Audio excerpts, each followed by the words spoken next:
Oh, hello mga kapilingon. Natapos na yung ginawa ko nung isang araw na improvise bibingkahan. Ayan. Ito ang tinapos ko, ito. Kasi lagayan ito dito ng baga para pampapula sa bibingka. Ilalagay yung baga dito. Ayan oh, iba-ibang style niya oh, 'di ba, mga kapilingon oh. Medyo malalim siya oh, 'yan. Ang gumawa nito. Saka ayan oh, hunos-hunos oh, 'di ba? Oh. Oh, ayan. Ayan. Ano ang laman nito? 2 4 6 8 10 12 14, parang 14 ang laman nito. Yan oh. Oh, 'di ba? Tinapos ko talaga ito.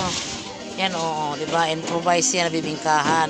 Meron naman akong mga nakita pero walang ganito. Dapat merong ganito. Yan, ganyan. Lagayan ng Alala ko lang yung gawa ng tatay ko pero hindi ko nakita kung paano niya ginawa. Basta nakita ko na yung finished product. Yun na yun. Nakita ko yung naalala ko lang. Actually, yung tatay ko wala. Napatay na rin. Yun nga lang. Yun na yun. Magbibibingka ako mga kapilingon. Ganon yun. Oh, diba? Oh. Durabox. Oh, diba kapilingon? Comment lang kayo guys kung kung maganda ba o okay ba. Yan na yun. Hindi ko lahat ang video ko ay ko lang. Nakikita nyo lang to sa yung una. Tsaka hindi naman ako marunong mag-edit.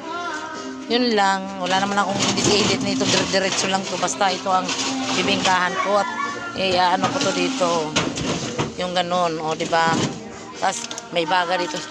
Apoy dito sa ilalim, tapos pagluto na yon, naka-smile na, ilalagay ko na dito ang baga para yung bibingka ay mamula, di ba yun? Ibibideo ko rin naman at ipapakita ko sa inyo kung paano ako gumawa ng bibingka.